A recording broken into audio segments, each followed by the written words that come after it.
Hello everyone, उम्मीद करता हूँ आप सब लोग बहुत अच्छे होंगे। 2025 सेट आई वाई हमने डिस्कस कर रहे हैं। इससे पहले 2025 के सारे सेट हमने डिस्कस कर लिए हैं। प्ले लिस्ट में आपको सारे मिल जाएंगे। ओके, तो आज का क्वेश्चन जो है समाकलन 0 से लेकर पाई। ये भाई पता नहीं कितनी बार बोर्ड में पूछा जा चुका है। 8 नंबर में पूछा जाता है। ठीक है, तो 8 नंबर में आने की इसके अंदर कुछ ना कुछ खास बात हैं जो आपको देख लेनी चाहिए एक बार, क्योंकि पेपर टाइम में वो बड़ी परेशान करती हैं फिर। तो चलिए स्टार्ट करते हैं। सबसे पहले हम लोग मान लेते हैं अपने समाकलन को 0 से लेकर पाई एक्स डी एक्स। कुछ वजहें हैं इसके अंदर ऐसी जिसके वजह से ये क्वेश्चन 8 नंबर में हर सेट, मतलब 2025 में भी देखो, 24 में भी देख लो आप इसको, 23 में भी आप इसको देख सकते हो। हाँ, तो इस तरीके कई बार पूछा जा चुका है। प्रगुण से हम लोग बात करेंगे। अच्छा, प्रगुण वैसे कई तरीके के होते हैं। एक प्रगुण आपने पढ़ा होगा 0 से लेकर ए एफ एक्स डी एक्स, और 0 से लेकर ए अपर लिमिट जो भी होती है उसमें से माइनस कर देते हैं एक्स को और डी एक्स कर देते हैं। तो ये फंक्शन में चेंज हो रहा है। लिमिट कैसी है, जैसे पहले थी वैसी लिमिट अब भी है। इसका मतलब लिमिट में कोई चेंजिंग नहीं है, सिर्फ फंक्शन में चेंज होता है। तो ये फंक्शन पर आधारित है। ठीक है, हम लगा देंगे इसको 0 से लेकर पाई, पाई माइनस का एक्स डी एक्स और ए स्क्वायर कॉस, यहाँ भी लिख देंगे पाई माइनस का x plus b sine square pi minus का एक्स। अब सवाल ये है कि प्रॉपर्टी क्यों लगा दी गई। देखो ऐसा है, प्रॉपर्टी इसलिए लगाई गई है क्योंकि जो ऊपर एक्स दिखाई दे रहा है ना, ये प्रॉब्लम्स करेगा। सारे फंक्शन साइन कोस में दिखाई दे रहे हैं। अगर ये फंक्शन किसी और फंक्शन है, मतलब ये बहुपद कहलाएगा एक्स वाई में, और ये साइन कोस में कहला रहा है, तो ये इसलिए हम लोगों को सारे एक में करने होते हैं। अगर हम सब लोग को एक में कर देते हैं, सब ट्रिग्नोमेट्रिक बना दो या बहुपद वाले एक्स वाले बना दो, तो उन्हें हम करना, ये कहते हैं कि ये ईजी हो गया। तो बस ये सोचकर हम लोगों ने प्रॉपर्टी लगाई ताकि ऊपर से x को एलिमिनेट कर दिया जाए, हटा दिया जाए। ठीक है, प्रॉपर्टी लगा दी। अब क्या करें भाई, एक बार पाई के साथ अलग करो, x के साथ अलग कर लो।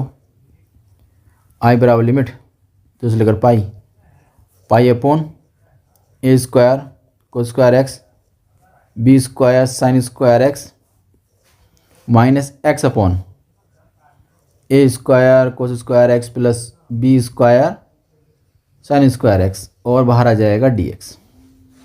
ठीक है, कोई दिक्कत यहाँ तक नहीं आई है। अब समाकलन को ना हम लोग अलग अलग कर लेंगे। तो 0 से लेकर पाई समाकलन हो जाएगा pi upon a square cos square x plus b square sine square x D x अलग कर लेंगे। इसका समाकलन कर लेंगे हम लोग अलग। माइनस के साथ आएगा 0 से लेकर pi x a square cos square x plus b square sine square x D x. जो रिजल्ट आपको दिखाई दे रहा है ना, एक्चुअली में ये रिजल्ट मेरा आई है। आओ दिखाऊं मैं आपको। देखो ये जो क्वेश्चन दिया था ये आई है, ये रिपीट हो गया। अच्छा, हमारी और आपकी कोशिश क्या थी कि हम ना ऊपर से जो एक्स चल रहा था उसको हटा दें, है ना। ये तो हम लोग करना चाह रहे थे। अब देखिए जो हमारे पास समाकलन बचा ना, अब उसमें एक्स ऊपर नहीं है ना। उसमें एक्स पाई जो था उसको मैंने आगे ले लिया, तो उसमें अब क्या बचना बचा, 1 बच गया। ये हमारा आई बन जाएगा। अब ये आई माइनस का बना है, इधर जाने के बाद इसको प्लस कर देंगे तो आई पहले से प्रेजेंट है, तो ये हो जाएगा 2i। चलिए, इतना तो हमारी समझ में आया कि हम लोगों ने प्रॉपर्टी जो लगाई थी उसकी वजह से इतना काम हो चुका है। अब जब हमारे सामने इतना काम आता है ट्रिग्नोमेट्रिक फंक्शन, तो याद रखिएगा ट्रिग्नोमेट्रिक फंक्शन में करना क्या होता है, ऊपर ना सेक स्क्वायर चाहिए, और बाकी ऊपर नीचे दाएँ बाएँ लेफ्ट राइट कहीं भी हो, सब के सब टैन होने चाहिए, टैन के पद होने चाहिए। ठीक है, ये बात समझ में आ गई। अच्छा, जितना एंगल यहाँ बनेगा, जितना भी एंगल यहाँ बनाया जाए, उतना ही एंगल टैन के साथ बनाना है आपको। एंगल सेम रहने चाहिए, छोटे बड़े एंगल नहीं, बस एंगल सेम रहने चाहिए। तो इसलिए मुझे क्या करना पड़ा, ऊपर से एक्स को हटाना पड़ा। अगर मैं ऊपर सेक स्क्वायर बना लेता तो मेरा एक्स मुझे प्रॉब्लम देता फिर। तो इसलिए पहला काम मुझे एक्स को ख़त्म करना था। अब बाकी सेक स्क्वायर बनाएंगे, और बाकी जितने भी पद होंगे सबके सब टैन के होने चाहिए, या तो कॉन्स्टेंट हो या टैन होने चाहिए। चलिए, अब क्या करें हम लोगों ने देखा कि अब सेक स्क्वायर बनाया कैसे जाएगा। तो हमें दिखाई दे रहा है नीचे हर जो है वहाँ पर कोस स्क्वायर कॉमन ले सकते हैं। जैसे मैंने कोस स्क्वायर कॉमन लिया तो आप लोग यहाँ समझ गए होंगे अब क्या बनने वाला है। समझ गए? ये कोस स्क्वायर जो कॉमन लिया है यही आप ऊपर भेज देंगे, तो आपके जो रिक्वायरमेंट है, जो आपकी कंडीशंस को फॉलो करने वाली चीज़ है सेक स्क्वायर, वो आपको ऊपर मिल जाएगा, मिल चुका है। बाकी सारे पर टैन के बनने चाहिए। ये दो कितना बन जाएगा, ये टैन स्क्वायर बन जाएगा। ओके, अभी तक कोई कंडीशन ऐसी नहीं आई है जो आपको ना पता हो, यानी कि ये क्वेश्चन अभी 8 नंबर में आने वाला है। लेकिन इसमें कौन सी बात थी ऐसी जो 8 नंबर का इसको बनाती है, वो अभी नहीं आई है। अब समझते हैं, यहाँ थोड़ा सा यहीं बनेगी बस बात, वो कंडीशन आपको यहीं मिलेगी। tan मान लेंगे sec स्क्वायर एक्स dx बराबर हो जाएगा dt। Change the limit x बराबर 0, ये लिमिट x की होती है ना, x का मान जैसे 0 लिखेंगे, t का मान कितना हो जाएगा, यहाँ रखेंगे tan 0, tan 0 कितना होता है 0 होता है, चलो कोई बात नहीं, लिखेंगे पाई, t बराबर कितना हो जाएगा tan पाई, tan पाई में कितना होता है 0। देखो अपर लिमिट और लोअर लिमिट दोनों कैसी होंगी आपकी 0 हो रही हैं। इसका मतलब क्या है, इसका मतलब ये है कि ये समाकलन नहीं हो पाएगा। इसका मतलब अब क्या करें, अब ये करना पड़ेगा कि आपको लिमिट चेंज करनी है, क्योंकि प्रॉब्लम किस में आई है, लिमिट में आई है ना प्रॉब्लम, तो लिमिट चेंज करनी पड़ेगी। पिछले वाले टॉपिक्स में क्या था, पिछली वाली कंडीशन जो हमने प्रगुण लगाया था, ये जो प्रगुण लगाया था हम लोगों ने, ये क्या कंडीशन थी, ये कंडीशन थी फंक्शन की। क्यों, क्योंकि फंक्शन ऊपर x दिखाई दे रहा है, इस x को हटाने के लिए हमें प्रॉपर्टी लगानी पड़ी। ठीक है, ये वाली बात समझ में आ गई हमारी।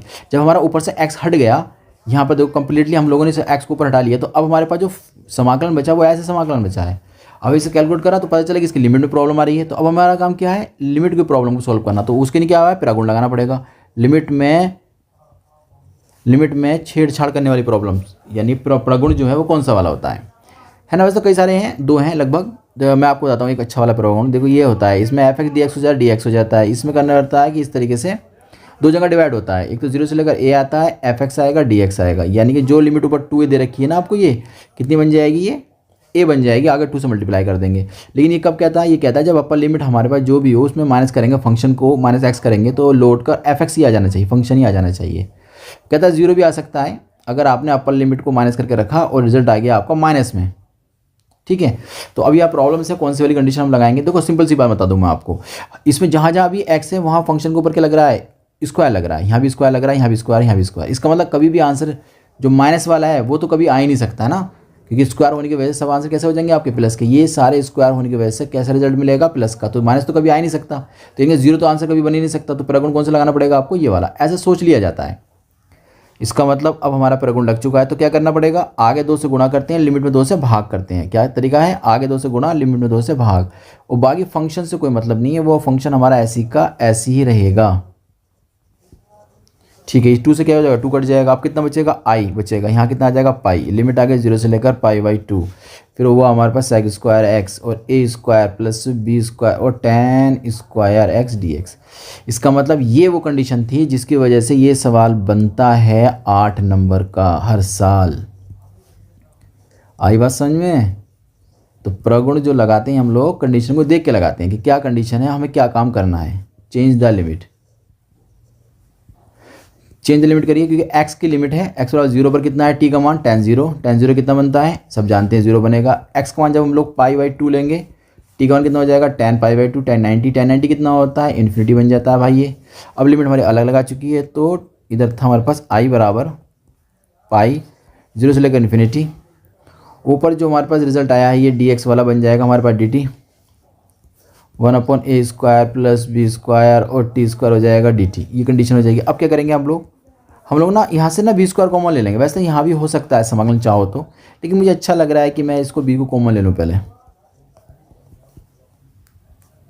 ये है, ये dt बन जाएगा, i बराबर यहाँ हो जाएगा पाई/b स्क्वायर, समाकलन 0 से लेकर इन्फिनिटी, 1/, इसे a/b का स्क्वायर लिख सकते हैं, प्लस का t का स्क्वायर लिख सकते हैं, और ये dt हम सब जानते हैं, ये बड़ा फेमस फॉर्मूला है भाई, ये बड़ा फेमस फॉर्मूला है। आप लोगों को पता है ना किसका, ये tan इनवर्स का है ना, 1/a आता है और tan इनवर्स आएगा, x/a है ना, t/a कितना, b/this, लिमिट 0 से लेकर इन्फिनिटी। ओके, यहाँ b से b कट जाएगा, तो i बराबर रिजल्ट मिलेगा, पाई ऊपर मिलेगा, नीचे बचेगा आपके पास a b। लिमिट लगाएंगे अपर tan इनवर्स, जैसे मैं लगाऊंगा ना इन्फिनिटी, तो यहाँ बन जाएगा इन्फिनिटी, नीचे वाला नंबर लिखने की जरूरत नहीं है, फिर माइनस, फिर tan इनवर्स लगाऊंगा 0, लगाऊंगा 0 तो पूरा 0 ही बन जाएगा। तो फाइनली रिजल्ट आपको बड़ा प्यारा मिलने वाला है। देखो यहाँ पर a भी हो जाएगा, 90 का मतलब कितना होता है 10 में, और 0 का मतलब कितना होता है 0। वेरी गुड, इसका मतलब पाई स्क्वायर बन जाएगा, नीचे बनेगा 2ab। तो उम्मीद करता हूँ ये क्वेश्चन अभी समझ में आ गया होगा। हम लोग मिलते हैं नए क्वेश्चन के साथ।